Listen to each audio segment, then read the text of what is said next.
Welcome to the Tenn podcast. I'm Kat. And I'm Catlin. And we're here every week talking watches, photography, adventure, and exploring the world of horology. And today we have a friend.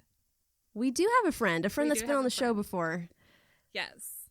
So today we are welcoming Cole back to the show. Cole, say hi. Hey, how's it going? Awesome to be back. Things are always better the second time around, so... Things were pretty good the first time, so yeah. I feel like that's a lot of pressure. It'll be good. It'll be a good chat for sure.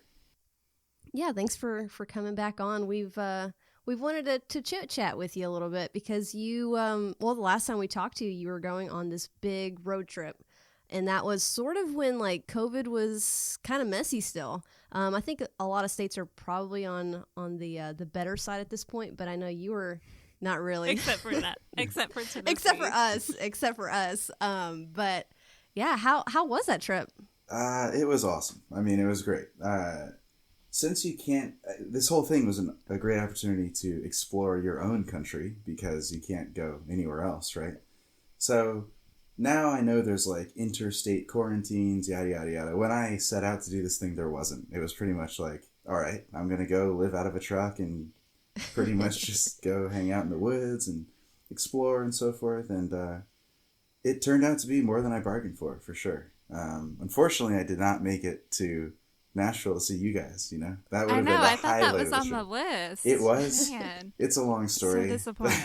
Is it? It's kind of a long story. We have an hour-long podcast. So I saw it. You were like, you were so close because I think I saw that you were in. Kat's stalking you.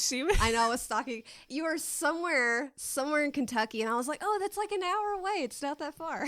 Well, put it this way: like I don't see this whole. I don't see going back to a traditional office setup in my future anytime soon, at least. So, hey, I might make it down there again. You never know. I'm definitely going to go back down to Florida. So, the funny thing is that, like, I left the hotspot, which was, New York metropolitan area. I went to Florida, and then, what do you know? Florida heats up next. The hotspot. Yep. So, it was following me, but luckily I remained okay, No problem. Yeah, you weren't around too many people though. It looks like you were out on a boat fishing most of the time while you were there. That was living our best life. Yeah. Yeah. I mean, to be honest, I think the whole thing is a great opportunity to delve into things that aren't necessarily social in the way that we normally think of social, like fishing, for instance. I love it. I was living with my cousin in Pensacola for a few months towards the latter portion of the trip, and that was the thing. Since you can't do anything else. I mean, Florida, they're pretty lax, I will say that. They you can do some other stuff. But Disney World is open, right? I'm pretty sure they're very lax. Yeah, they're pretty lax. But the main thing was, just going fishing. I went to an awesome dirt oval track race, demolition derby. I went to some drag racing. Yeah. Shot some guns. Wrestled some gators, did all the good Florida stuff. Did you actually wrestle gators? No. But what was interesting... But what would you wear if you were wrestling gators? So, the first half of the trip I wore the marathon, right? Until I kind of got to where I was going and so forth, which was the Gulf. And then, so this is a cool story here.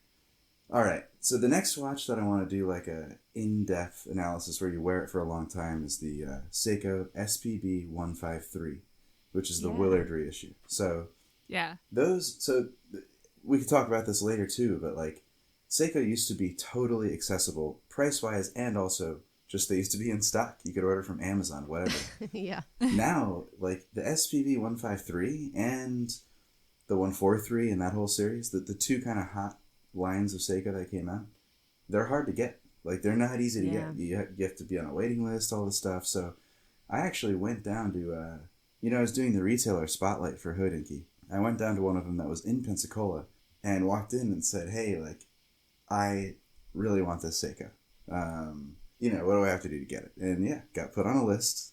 and, you know, paid retail for the watch, had like the buying experience, which I haven't done in a long time. Not because of Hodinkee, simply because like I just don't buy that many watches, you know. I try and just buy, and we'll get into this too. I try and buy the like the more you're into it, the smaller your focus becomes on what you want, right? So I am definitely the type that saves up and then buys that big thing, as opposed to like just flipping. So the Seiko I really wanted. Did you guys try and get one for your own kind of show, things like that? I did not. Because other Seikos got in my way. All right, just that's a couple of other Seikos. Well, so you know, you may have seen some articles about it, but the thing is, all those were the press watch was a dummy watch. It wasn't a real watch. That's why I just said, F it. I'm gonna go to the retailer and buy it because I like it that much anyway. And also, I think, like, how can you actually write a review with a dummy watch? Because you're going to put it on your wrist and you're going to be like, okay, this doesn't tell the time. So why would you wear it? Exactly. It's always 10:10. Yeah, exactly. So it looks great to photograph, though. Appropriate for you guys, 10:10. But for me, I figured, like, after I did the marathon thing, my philosophy with writing about these watches has changed to where there's little value added by me rehashing a press release and then taking pictures of a watch that like I'm not really wearing and doing something with. So I went to the thing, bought it, and then the second half of the trip, I wore that watch all the way through. So to answer your original question, what would you wear for wrestling gaiters? It would have been the SPV 153. Totally forgot about that question. So yeah, I'll spin something up on that. I think we did some really cool stuff with that watch. So that'll come down the line. I remember you said something on Instagram where you were one of the first people to have one. Was that right? Yeah, that's true. Or to actually pick one up? Okay. Swear to God. And it was, you know, kind of happenstance. Like, yeah. They got to the country. I saw one of my buddies, Charles Stanley, he picked one up a day after in North Carolina. But I got lucky in that one of the first ones got to the retailer in Pensacola. So that was pretty sweet. That's really awesome. And I was That's really awesome. Yeah, and again, we should talk about this later too, like early days of collecting. This whole experience was so nostalgic in such a good way. Like going and buying a Seiko, throwing it on, and then immediately doing cool shit with it on your wrist, you know? Yeah. Well, I admit I've never had the experience of going into an AD and buying a watch. I've bought from ADs, but I've had it shipped to me. Right. So I've never had that experience. I can only imagine like how cool that is to actually go pick something up and just have that special moment with, you know, hopefully with someone that you actually like. And maybe one day. Yeah, I mean, maybe one day. It's worth it. It's worth seeking out that opportunity, I think. Just make sure to shift the boxes to a tax-friendly state. You know? Cole's giving those tax frauds. You know, I mean, let's be real. We want to pad the watch fund. You know, you might as well save it. Gotta save that exactly. that extra $100. That's right. That's right. That's a G-Shock. Yeah, it is. Totally. True. So yeah. Anyway, that's the watch I've been wearing a ton. Shall we do a wrist check for right now? Even feel like you guys have to lead the charge on that. No, I was actually just about to ask. Yeah, what are you wearing right now then? Right now, an Oris Pro Pilot 41 millimeter. Yeah. With kind of that purplish deep blue face. I think this is super cool. Why? I wore it because I've been wearing it this whole weekend because I just came back from an air show in Ocean City, Maryland, which I don't know if you guys read the piece, but this fighter pilot, her call sign's Mace, and she's Thunderbird number 5. So she just performed the first show of the season in Ocean City, Maryland. So I wore an aviation-themed watch to kind of... Very cool. Yeah, you know. So, yeah, that's awesome. That. How about y'all? You're real subtle. Yeah, you know. I'm extra like that. It's okay. Nah. Kat, what's on yours? I'm wearing the Seiko Safarni today. Yeah. Okay. I see you. I got this watch in with the full purpose that we were gonna probably do a review on this watch, and I bought it within, I don't know, however many days it took us to come up with an excuse that you could tell your husband. We thought about saying that we scratched the watch, that we just can't return it now, it's damaged. Yeah. There's a lot of things. But there's something to be said about just saying, I'm just gonna buy it, you know? Yeah. Awesome. I mean, I clicked with it immediately. It's kind of taken the place of my G-Shocks now.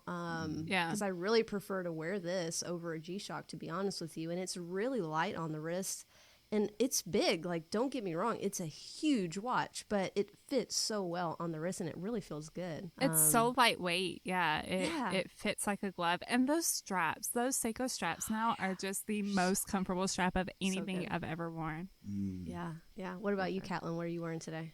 I am wearing my Aquaterra because I just got home from work a little bit ago and only made it to sweatpants and a hoodie. So, That high-low just wearing life. the Aquaterra. I tried to be fancy. I still had the pearl earrings in and everything. So fancy. No, but I don't know. This has been getting. I think I've worn this almost every day this week. So probably because probably because you have my Speedy. I miss it. This is 2 weeks now. You've had it. I know. Man. I got it back for like 3 days. And then you're like, oh, why don't you just keep it? I need some more footage. Yeah, so you guys are doing YouTube now, which is sweet. We are. So yeah, I guess kind of sneak peek. We're gonna have Catlin Speedy in our next video. So I've been shooting some stuff and had a Steeler watch for a little bit. All right, that'll be awesome. We're excited. It's one of those things that like. There's just so much work involved. I have so much respect for like people that do this on the daily. I can't imagine it. It's such a production, and knowing the stuff that even like Hodinkee does is just phenomenal. I can only imagine it takes forever to put that stuff together. Mm-hmm. It does actually. Believe it or not, like the process for a week on the wrist is the watch has to meet certain parameters. Like if you're gonna tie up someone's time, is the watch important enough? And for me, oddly, like some of the watches I would love to do one on just simply aren't important enough. The community just doesn't care about it, unfortunately. But I would love to do something on it, like the Flightmaster, the Omega Flightmaster, for instance. Pitched that was a hard no. So really, I would think that one's not that bad. It's a super niche watch. I mean, like, and the Ploprof I also pitched too, but that was like that was that didn't get it. But I do have one in the works. However, we are working through the challenges of COVID. But it's going to be one of the first, I think we may have done it 1 or 2 times, but it's going to be a vintage watch. So it'll be, it'll be a cool vintage watch that has a great story, and hopefully you'll see it soon. But the answer to the question is, it takes a ton of work. And first you have to write the whole script. So no filming even gets done until the script is produced. Then the script is vetted, and then you go over it, you sit down. We have 3 people on our video team who are sick: Gray, Davey, and Shahed. So 3 folks will shoot, edit, all that stuff, and then you go back and iterate on the draft. So, and what's interesting is even since I've been there, the videos have gotten a lot better. So I'm looking forward to seeing you guys like follow that curve, because video is just another medium like anything else, right? So it'll get better and better and better and better. So. Slowly. I'm sure. You guys are pros already. There is just the 2 of us. I know. And most of it is all cat, basically. Oh, man. No, it's super cool, though. It's fun and quite exciting. So, is there anything else on your trip that we should talk about, you think, Cole, before we move into the other topic? Oh, so I want to ask you a question. How was it sleeping in your car? Because I really want to go on a road trip where I sleep in the back of my Jeep, and I just don't know if I can tough it out. So what I did, get like a little air mattress. Yeah. So I took some couch pillows, like the I don't even know how to describe them. They're just couch pillows. I'm loving where this is going. Like the cushions. Yeah, the cushions, exactly. The cushions. This is amazing. Yeah. I took 2 of them and they were thin, and I stacked them up on top of each other and wrapped it with a blanket so that it's pretty much a mattress, but a really skinny mattress. And then I took the back seats out of the truck, so you'll have to do that. That's almost a must. Do you have a Wrangler is what you have or no? I've got a Liberty. Ooh, Liberty. So they're actually, real quick side note, there's a Liberty that I'm obsessed with. It's a common rail diesel, CRD.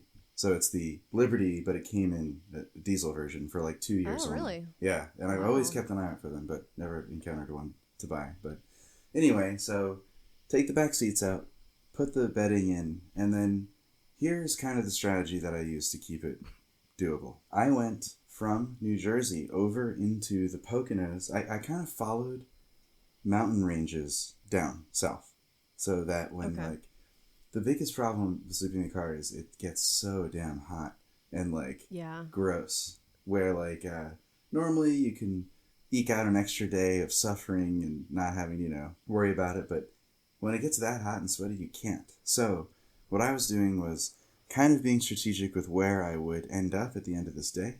So it was in at a higher altitude, so it was cooler at least. And then I would do like 1 every 3 nights in a cheap motel. And that, to be honest, that is just as much of an adventure as sleeping in the car. 100%. Yeah. I love cheap motels, though. I know this is really random, but I do. No. I don't know. Not when we travel. I like nice hotels, too. But cheap motels are just like, they're dodgy fun. Mm-hmm. And like, they really are dodgy, though. Like, yes. That's the thing. Like, I probably wouldn't have done it during a pandemic. But well, here's the thing, though. I would say the ones I went to, at least, were like in towns that I had never even heard of before, and places that I just kind of found on the side of the road. I feel like not that many people were doing it to the point where it was pretty safe and fine. Like, were they cleaning the rooms like they should have? Probably not, but like at the end of the day, it wasn't highly trafficked anyway, so the turnover was probably not as high. So it was okay. But that was fascinating because anytime I would check into one of these motels, I would ask the people, like, is there anything in this town that I should go check out? And that really led to some super interesting things. And like, I'm forgetting a lot of the small details, but one of them was in a town north of Oxford, Mississippi. So my goal was to get to Oxford to go to Rowan Oaks, which was Faulkner's residence. So that's in Oxford. That's actually on Old Miss's campus. And it's beautiful.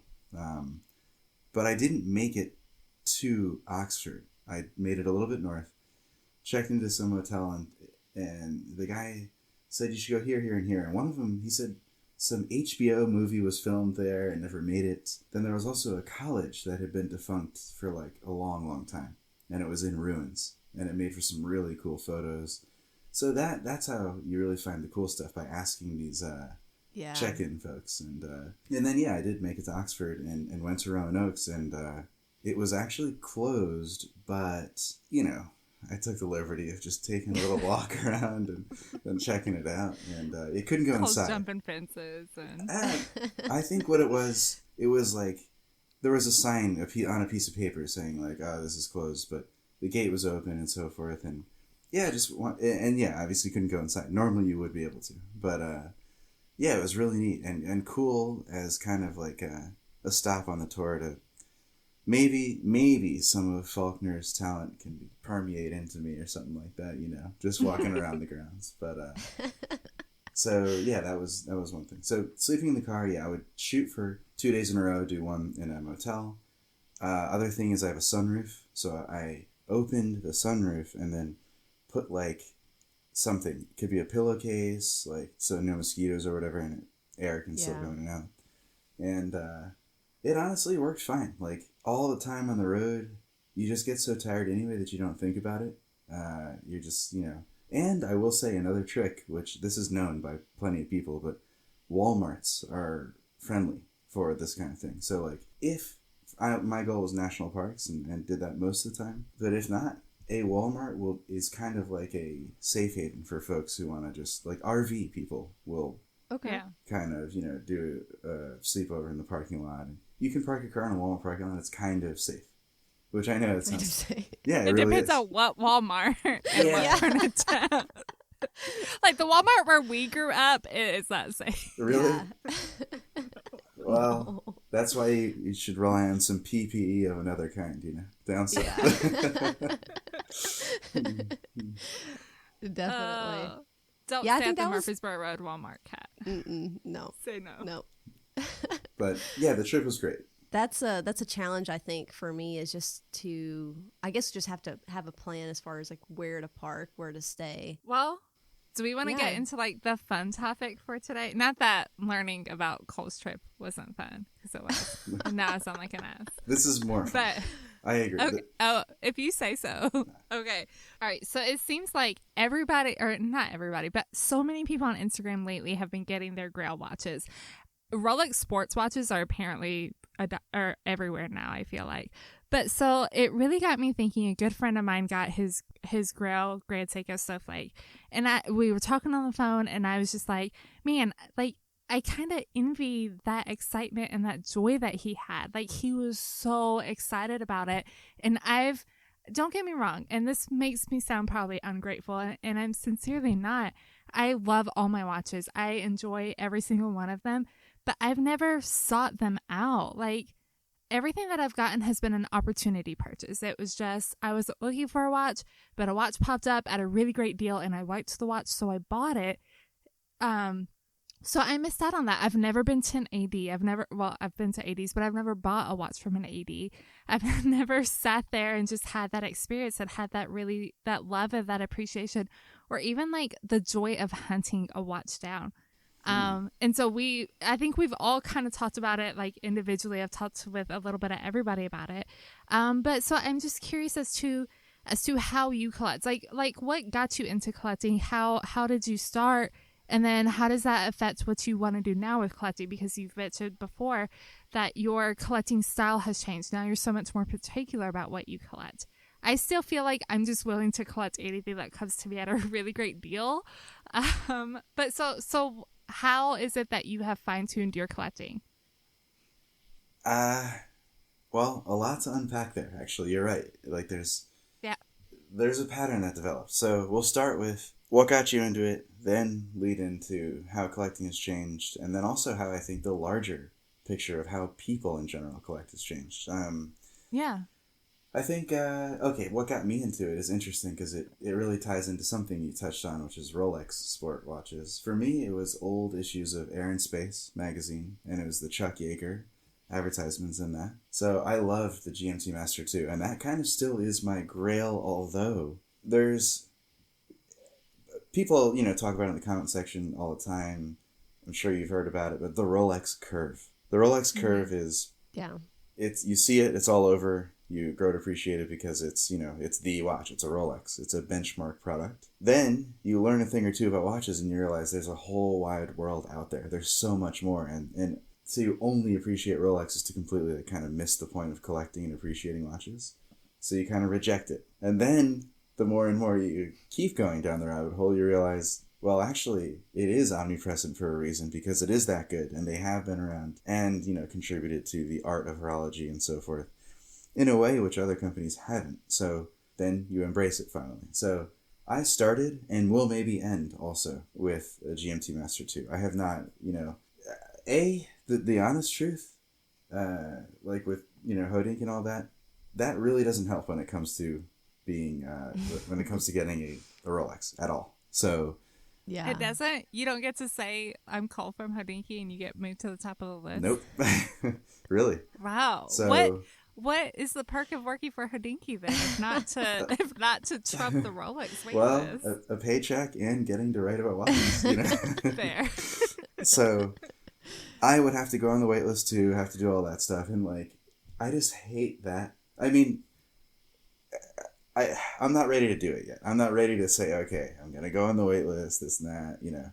I am kind of waiting for a lull, and this might not ever happen, but kind of waiting for a lull in this, like it used to be, where you can actually go into an AD and buy something, right?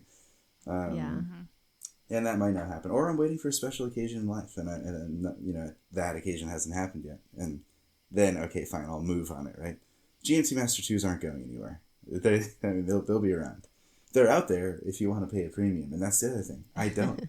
Like, I couldn't bring myself to pay such a high premium, even if you can get your money back. Like, and again, we should talk about this too, but do you collect for financial gain, or do you collect because you love something, or is it somewhere in the middle? Like, do you collect with it in mind that, hey, if I need to get out from under this watch, I can move it quickly or get my money back? I think the advice of just literally buy what you love is the best advice, and you can make money elsewhere. I think so for me, all right, well, this can go in so many directions, but when I first started, I was similar in the opportunity kind of model, where if I saw a watch on the forums, or even, to be honest, I started collecting like 2004 or 5. Back then, there would be like Amazon coupons and stuff. I swear to God. And you can get like 30% off anything on Amazon, Whoa. Yeah. And I remember buying some Seiko Monsters. I remember the Seiko Monster was $180 or $198, the orange monster. And at the time I was working at Circuit City and selling iPods. Oh dang. Yeah. Circuit It's City. a throwback, yeah. That takes me back. Yep. This is a while ago. So no, it was $198, and then, like, I got a coupon or something, 30% off, and I went and I bought that the orange monster for under $150. Like, it was $140 or something. I forget exactly what it was, but now those are like $400. Like $400, $500, $600 for an original orange monster, which just blows my mind. So I have often heard people lament this, like, oh, these used to be so cheap. And yeah, now I feel that way. Like, oh, goddamn, an orange monster for that much. So that was definitely opportunity. But then the thing is, once you start realizing that opportunity is abundant, then it's not really like, you can't capitalize on every opportunity, right? Because as time goes on, those opportunities will come and come and come and come. So you have to become more picky. And another thing that happens is, you start to learn more and more and more and get drawn towards a particular style or watch or a sub-niche of horology. So for me, it's tool watches from the 60s and 70s, specifically diving and aviation related, and ones that kind of changed the game in a way, or were tied to a particular program or event. So like Certina with Tektite is one in my collection, or the Flightmaster 2, that kind of changed the game. That was a wild watch, and it was also a spacefaring watch, although it doesn't get talked about like the Speedy does. But and then in the modern stuff, I think something to touch on, which I think is really interesting, is the process of discovery. So like let's say I just got into watches 2 or 3 years ago. All the watches that are popular today are more, they're homage watches, and they're reboots from stuff from the 60s and 70s. When I got into watches, that wasn't the case at all. So like, it was, either vintage stuff or modern stuff, which had a pretty unique aesthetic at the time. Mm-hmm. So if I got into it today, I think I would be drawn to a lot of the reissue, like the opportunity to buy reissues, or like the Black Bay, an amalgamation of great Tudors from the past. So yeah. Anyway, we're getting off. Well, I think no, that's a great point, and I think that 6-7 years ago, people could find those vintage watches. I talked to Catlin about this the other day. You could find those on eBay for like super cheap, but everything is so out there now, whether it's through social media or forums. Mm-hmm. Those deals are long gone. So if you want something like that, you almost have to go for the reissue, because that's the only way you're going to get something similar without really spending a lot of time and perhaps a lot of money on an actual vintage piece. Right. And then, of course, not everyone has the means to care for a vintage piece or get it serviced, and they want something a little bit more modern. But that's a very valid point too. And sort of that touches on something else, which is the access to information has completely changed the way we collect. So now it's pretty like, whether you see it as an opportunity or a problem, that everyone can learn for free about watches now. Like exactly what we're doing. We are literally contributing to that. I think it's a good thing. The democratization of knowledge is a very positive thing for this community.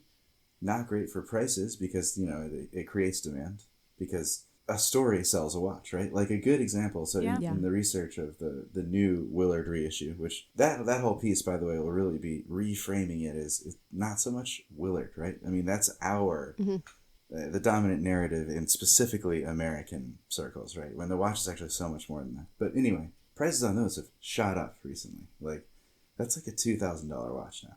The 6105 I'm talking about. Yeah. Wow. When I started, it was, $500, maybe $800 for a good one, $1,000 for a really good one.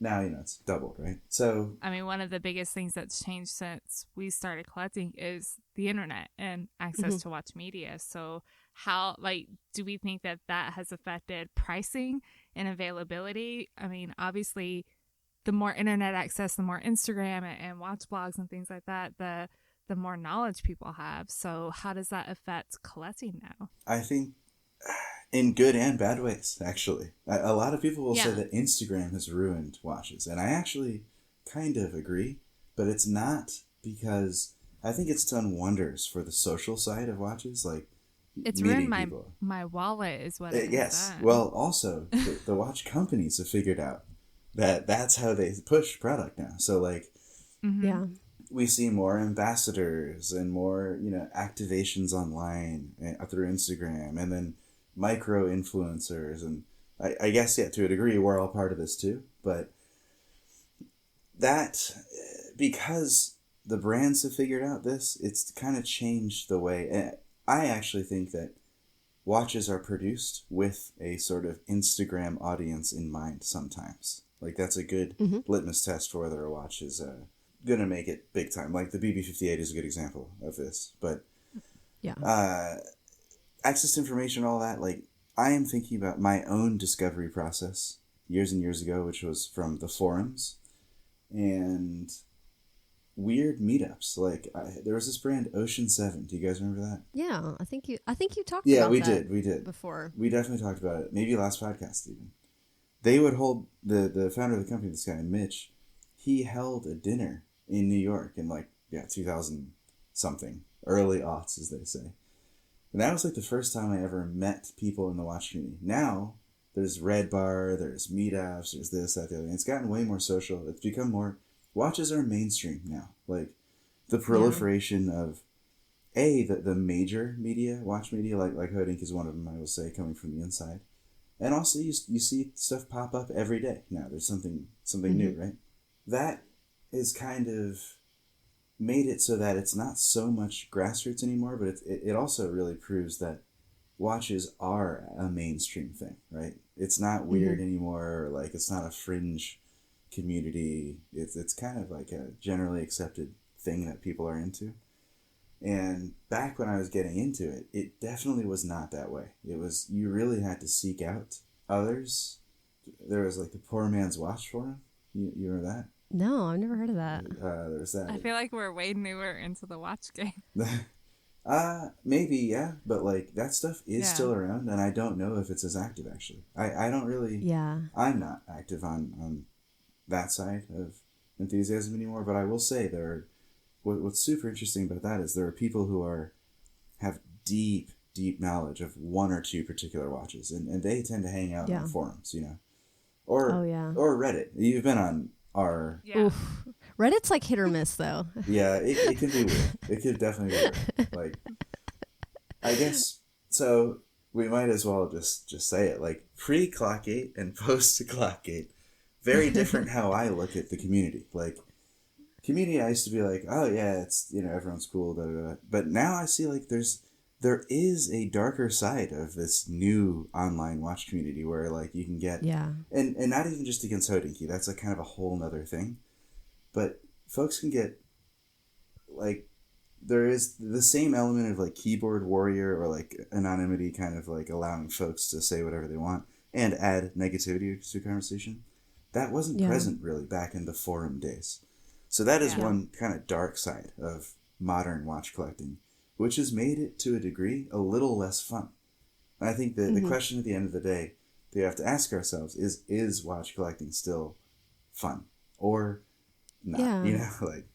Well, and to kind of bring up the whole, watch media and social media and all that, I think people collect a little bit differently now too. I think that, and this has happened to me personally, where I've bought something because it was like a really hot item on social media, and Instagram convinced me that I wanted that watch because I saw it so much. And I think a lot of people fall into that trap. And so the collections now, and we see so many people flipping, are probably because they thought they were in love with the watch, but they weren't really in love with it. And like I said, I've been there myself, and I've even had like a weird effect, and I hate saying this, but I get a little annoyed when so the Rolex Explorer is really special to me. I really love that watch. I have a deep connection with it. Everyone has one now, and it's lost. It's lost that a little bit of that spark, and it's so terrible to say. I feel like a bad person saying that because I see it so much on social media, and it's like I want to have something that's like really special to me, and it is. And the thing is, it is because there's no one I know around me that has it. There's no one in Nashville that has it that I know personally. Actually, maybe one person now. But I think there's like two. But there's two. Okay, they don't bring them to the watch meetup, so it's fine. But it's like, why does Instagram have that effect on me? It's so bad. I hate that it does that, and I have to kind of like snap myself out of it. Yeah, I think the social media effect. It's rough. Here's the thing though about that, right? Like, I kind of feel that way too. I think Rolex is a great beginner's watch because you can't go wrong, right? There's no like, it is what it is most of the time, right? Unless you get into vintage, that can get weird. But what I think would make your Explorer special is simply the memories that you imbue in it. Yeah. Where this whole social media thing definitely gets in the way of that. But I wouldn't think about it that way. Just because everyone has it doesn't mean yours would be any less special, given that the kind of stuff you do, the scratches you get, the character that's built, the stories you put in that watch, make it special to you. But I agree. Like, definitely. We have to rally against the idea that Instagram is reality. It is not at all. Like, no. And a lot of these jokers out there are posting stuff that's not even theirs. Like, keep that in mind, So that's what I kind of was touching on. That Instagram has kind of ruined watch collecting to a degree where it does create a hive mind mentality, and people start either being pro or anti a watch, overnight, depending on what a few people say about it and so forth. Yeah. It's kind of like, I just don't like the notion of anyone being led around by the nose or being taught what to like or not. Like, that has to come from you, right? Has to come from your own journey of discovery. And Instagram puts so much in front of you and so many people's opinions in front of you that you kind of naturally take them into account when, what if that weren't the case? Would you gravitate towards the same watches or not? Like, for instance, your BB58 Harrods. I think that's cool. I think that's super, super interesting. Where did you learn to love that watch, or what sparked your interest in it? Well, I've liked it since it came out, and honestly, it was just for a long time. It was like, I'm never gonna get this because I'm never gonna go to London.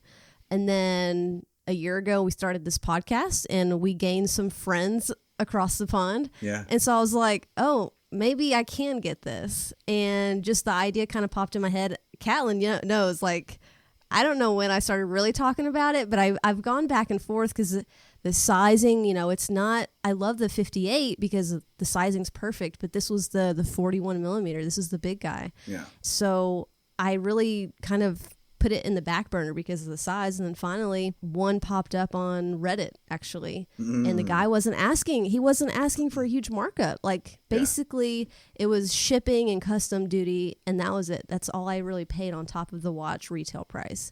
Right. And it was just too good for me to pass up. And I have absolutely no regrets about that watch. But, I've heard people like kicking around the idea of like, oh, they should do a green BB-58 next after this blue one. Yeah. And I'm like, no, because now it's not going to be special anymore. Well, I don't know. So, like, did you see the whole Doxa debacle recently? Oh, with the new models? Yeah. The 300, 300T, da-da-da-da. It gets complicated, but this is all to say, like, the people are saying that can leave folks feeling like there was a bait and switch, right? Producing a limited thing and then producing an unlimited, which would be exactly what you're talking about. I would say Tudor, it's Rolex. They're not going to play that game. Like, that's not going to happen anyway. They're not going to release something that would devalue or even be too similar. It would probably be a different shade of green, and it would probably have a green dial, of course. Yeah.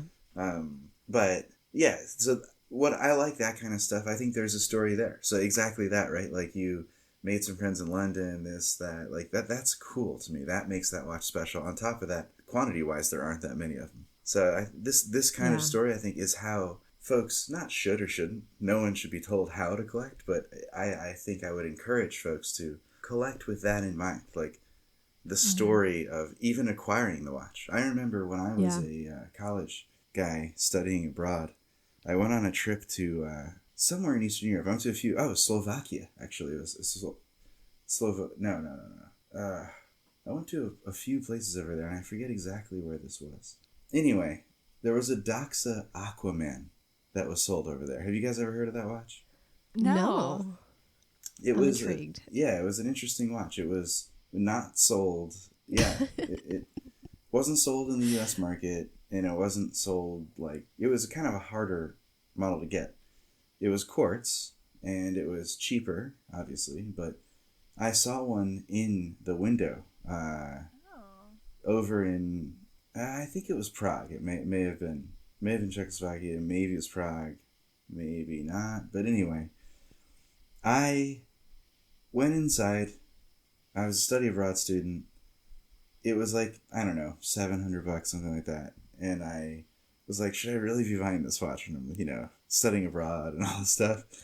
And I didn't. I walked out, didn't buy it. Literally now, I still think about, like, I should have bought that watch, because that would have it would have reminded me of that adventure, that time in life and all that stuff. And it would be tied to a specific moment. So I might go back and try and buy one day, but it wouldn't have the same effect, Did you take a look at the Aquaman there? I did. The case is really cool. Yeah, it's kind of cool watch. It's super cool. Yeah, doesn't really get talked about much at all. You said it's quartz? Yeah, I think it is, yeah. From what I remember from, like, over a decade ago, but yeah. Wait, you don't remember every single watch that you ever look at? No, unfortunately no. See too many of them these days, to be honest. Yeah. No, that's a great story. I love that. I mean, I don't love that you didn't get it, but, like, you have that memory now. Like, you have that story around that watch. And should you ever, like, come in contact with one again, like, you have that bit of history with it. Well, this also gets into another idea that, do you guys follow Ted Gashu on Instagram? He's an Instagram guy. He's like an Instagram personality. He comes from the car world, but a lot of overlap in watches too. And he kind of has this thing that ownership is overrated. Like, you don't really have to own the thing to experience it and derive some sort of pleasure or joy from it. And I agree with that. Like, I think writing about a watch or just really doing a deep dive or digging into a watch is just as fulfilling in many ways. You don't really have to own something, because that's just a burden in some way, Like, how many watches do we really need, And all of them. I think the more every single one. No, that is the fallacy. It's a problem. I know.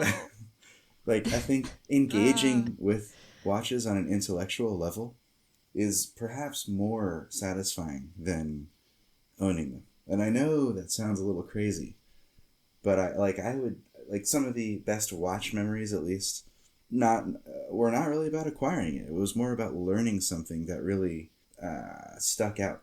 Like for instance, that Antarctica Seiko 6306 MSST. Anyway, an article I did, like, that whole going down that rabbit hole. I'm not going to find one of those watches. I know it. Like, I have alerts set up everywhere. If I'm trying. But it's just not going to happen. Still, though, I derived like a ton of pleasure out of like working with Justin. By the way, should give him a shout out. He just started this thing called The Restorian, which is pretty good. You guys should check it out. Very, very good stuff. Okay. But working with him on, unraveling the story of this watch and hunting down people who were in Antarctica in the 70s and 80s, like, you don't really need to own that watch, right? Like, so that's just an example of that idea that ownership is overrated to a degree. Like, we can work towards these Grail watches, and then you get it, and then what? Yeah. What's next? So that brings the question: What do you consider a Grail watch in your opinion? It's a moving target. I think like the whole idea of a Grail watch, a watch that you can check out with. I do have one. Yeah, I have a few actually. Have they changed? Yes. And a lot of that is because the deeper you go and the more you learn, the more you understand what actually constitutes like a really, really good watch. And I think my Grail watch, I sort of came close to this year, but then it's almost like, don't meet your heroes kind of thing, but not for the reason that they let you down, but almost like once you get your Grail watch, then what is next, right? Like it touches on the idea that we're always looking for the next best thing instead of enjoying what's right in front of us. Yeah. And for me, it's the 1815 chrono, the Lange 1815 chronograph. Yes. That watch is just unreal. I love Langes. My brands are Seiko, Lange, funky stuff like Cami, Certina. I don't know how to pronounce it. Favre Levua. Do you know that one? I've had problems pronouncing this. That's the best pronunciation I've ever heard in my life. Stuff like that. And I would say my tool watch Grail would be modern tool watch that I would, knock around a bit would be the GMT Master 2 stainless steel. High Horology 1815 chronograph. Vintage, there are 40 solid gold Flight Masters out there. And I would love to have one of those. That would be like, man. Yeah, so that's the trinity of Grails for me. If I get them, great. If I don't, that's fine too. It's the people getting their Grail watches. I wonder why that is. I wonder if there was the pipeline was choked in production for stainless steel Rolexes and so forth. Like rumors have been flying around that that's the case. We'll never know the truth, but you're right. It does seem that a lot of deliveries have been taking place. Yeah, exactly. So I don't know. So that the better question to ask is, what do you do once you get your Grail? Like, is there a Grail after that? Yeah, I feel like that is a struggle because you would work, you work so hard or you look forward to it for so long. But in all reality, how long are you really going to enjoy it before you want something else? Like my friend who got the Grand Seiko, he's convinced that once he fills his watch box, he only has like 2 more slots and then that's it. And I'm like, who do you think you are? Right. How do you stop after... Thank you. I will make sure he listens to that. But I don't understand. I mean, I don't know. I feel like I would feel guilty working so hard to get one watch and then immediately thinking about what was next. I don't know. I have such an emotional connection to it's weird. I'm super weird about it. But I built up such an emotional connection to my watches, but I don't get that from the beginning. Like they just show up in the mail because I bought them cheap. But do you have pieces that you consider Grail pieces right now in your collection? Good question. I mean, I have pieces that is a are any of them hard-hitting question. Yeah, let's hear the answer. I think it's hard to say that my Speedmaster isn't a Grail watch. So I wasn't looking for it. I knew that I always wanted a Speedmaster, and it came up at a ridiculous price, so I got it. But I mean, it's not like the end all be all piece for me. I don't think I really have a Grail though. Like there are pieces that I really want, but then the other side of me is I'm so practical that for me, I mean, I don't see myself spending more than $6,000 or $8,000 on a watch, and really, I don't even see myself spending that much money on a watch for quite a while. So it's just, I don't know. Like, aren't Grail watches supposed to be big, flashy, expensive things? Like, no, Instagram you have a Grail tells watch you that. that's. Yeah, don't listen to him. The Grail watch is whatever. I was going to start like an Instagram anonymous group. I mean, I don't know. Like, I feel like I don't want to buy any more watches right now until I really have to hunt down a watch and really have to, like, work for getting a watch. I say that as, like, new watches are coming out that I want. No, I mean, and you said with your Speedy, Callan, like, that watch might be a grail for you. I think it's kind of cool to obtain a watch, and then as time goes on, you discover that it was a grail in its own right, and you didn't even know it when you got it. Like, I think that's kind of cool. I think that's the only watch that's in my collection that I mean, I don't sell anything, but I really would never get rid of that watch. Like, I would get rid of everything else before I got rid of that. Yeah. I've been through one massive purge, and, like, I can feel another one maybe coming up too. Like, what'll happen is you will fill the watch box, and each one will be tied to something, and then finally something will come along which is more significant, and then you'll be like, what do I have all these watches for? I only have... There's a guy on our team, Brandon Frazian. He's our vintage manager. He has this idea of precious wrist time, meaning, like, don't waste precious time on something that's not making you stoked. So I think what happens, and this happened for me too, I bought a bunch of vintage tool watches in Thailand because what was popular here at the time was not popular over there per se. Mm-hmm. So I just kind of gobbled them up. If I like you said, if there's an opportunity, do it. So I did. Then I came home, let them all go. Like, and then sometimes you just get in this mindset where you just purge, and like I think it'll happen.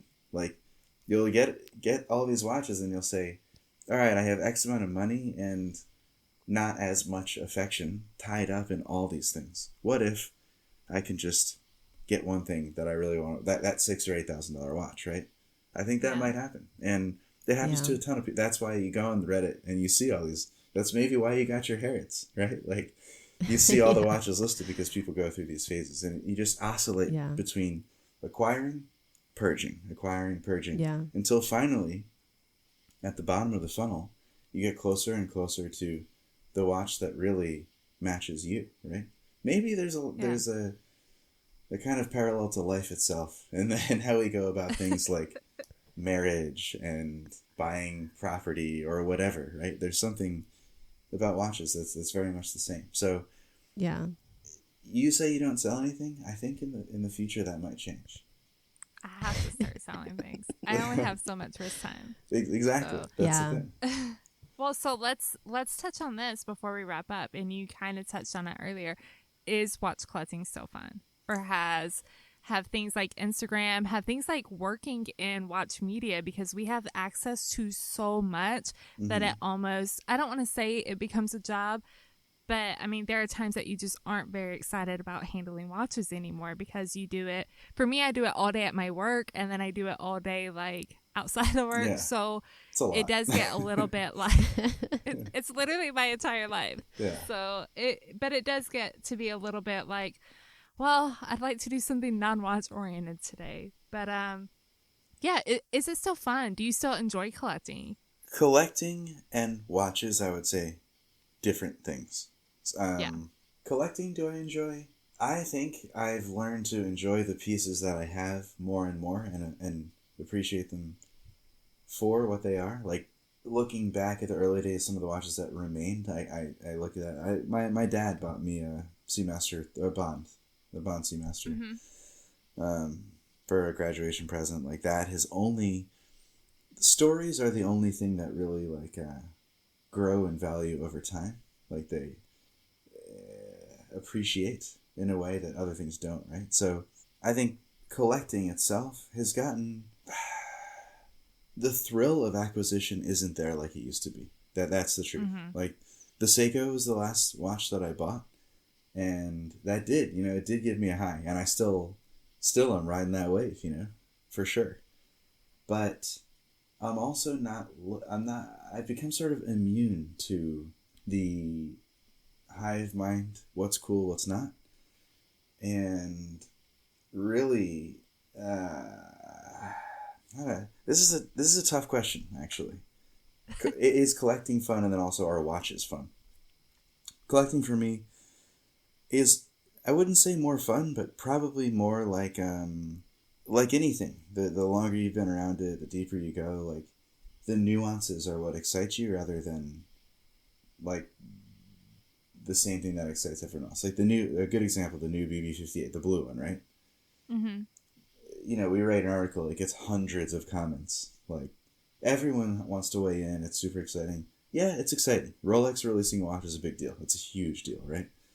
Yeah. But it also made me just appreciate my old BB-58 just as much, you know? Yeah. Like, yeah. So the kind of buzz tactics and the buzz around watches is less exciting now. And what's more exciting to me is uncovering a new corner of a watch's history that we may not have seen yet. And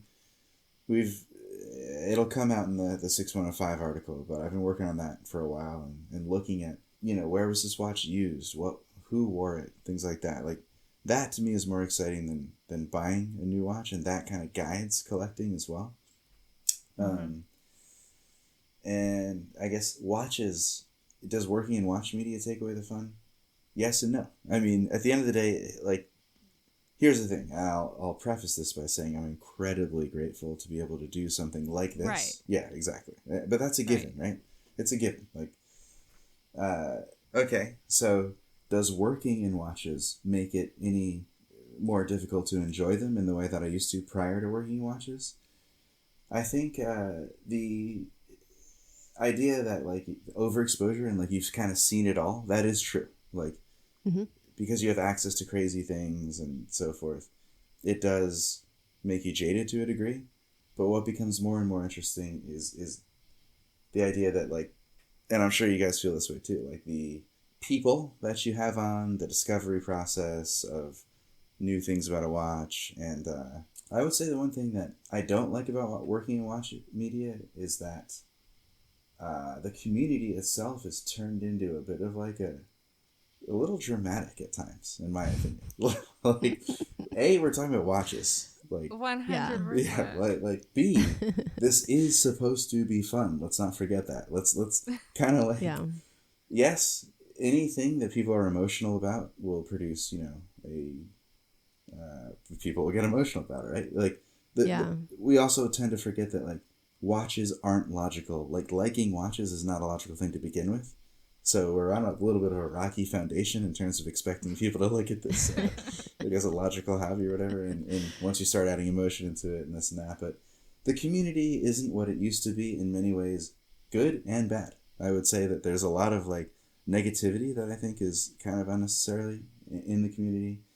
And that has gotten kind of like, ugh, working in it has certainly brought that to light, per se. But I think, like, at the end of the day, when you actually go to the meets and you have a few beers and talk to people and whatever, that all fades away. I think people need that right now. I think everybody's missing that. Maybe that's why everybody's so cranky on Instagram. I think so. Like, I think that, like, we're just missing that time we get to hang out with our friends and talk watches, and all we have is social media. And man, people just, they let it out. They're getting a little giddy on social media. But I mean, I've always kind of been like, I come from the enthusiast community. You know, like, literally less than 2 years ago, I was part of the enthusiast community, then jumped into the watch media world. So I get both sides. I totally get both sides. And I would say, like, if I were to just be able to scream into the void, I would say, it's just watches, relax. like, this is not that serious, right? We should all enjoy it and get stoked on watches and be cool with it. But to be negative or put negative vibes out there, that's the thing. I'm like, I don't know. I'm not too thrilled about that, you know. But at the end of the day, whatever, you know. Yeah, I think the days of, like, someone scrolling through and they see something they don't like, they have to stop and they have to say why they don't like it. And it's just like, just keep going. Go find something you do like. Time? I don't know. Not me, but others. Not me. And again, I think it ruins the perception for a lot of people that might have been interested in that watch, because they're looking at all these 50, 60 comments and they're negative. And what if they kind of like that watch? Well, their experience is now ruined because they see a bunch of people just knocking this watch for some reason or another. And, it's like, do you want to be the guy that buys this now?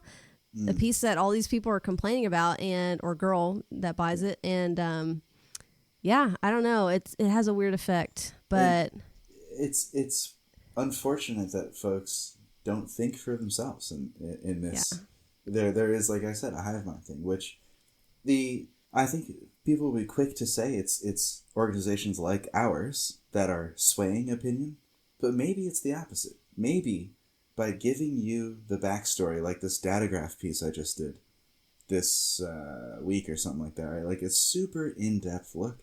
Maybe by giving you new information, it'll help you develop your own opinions as opposed to, listening to what commenters are saying. Like, that's the good thing about the access to scholarship, like actual scholarship, as opposed to like opinion pieces, right?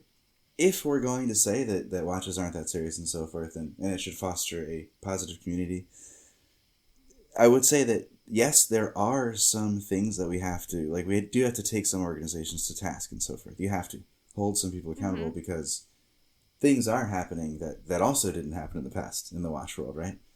And like kind of what I do, my philosophy is find something interesting and focus on that. Like the investigative journalism and so forth, yes, that should be done too in regards to some of the organizations and business relationships that the public's not aware of. Yeah, that should be done. But when it comes to a particular watch, you can think of anything that's bad to say about it. I think our job is really to highlight nuances, highlight the history, and at the end of the day, it's all opinions. Like the facts are what the facts are, the history, the specs, the details. But whether I like the specs, that's my opinion. Right. And that's what people don't understand about media. They're like, oh, you guys are just nice, you don't ever say anything bad about a watch. Well, just because I don't like a watch doesn't mean it's a bad watch. It just means that it's not my personal taste. And I think that people want to blame watch media for not dissing on brands and say that, we're too scared to diss on stuff. Well, first of all, there's a mutual respect too. Like I would never publicly diss anything anybody works on because I work on things and I don't want people publicly dissing me. It's a respect thing, but then it's also just it's a taste. Watches are fun, but all of this is an opinion. There is no amazing perfect watch. Like every watch has a flaw. Not everything's everybody's cup of tea. So quit taking it so serious, y'all. There it is. Yeah. That's it. There. Couldn't have said it better myself. All right. Well, we got to wrap it up before we get kicked off Zoom for the second time. So, Cole, thank you so much for coming on. It was such a pleasure to catch up with you and chat with you for a bit. Yeah. And then everybody can follow along our show notes. We'll have some pictures from Cole's trip that he'll send over, even though I haven't asked him for it yet. Sure. So we'll have pictures. We'll have all that in the show notes. So www.tennand2.com. And then follow us over on Instagram, Facebook, and Twitter at Tenn Media.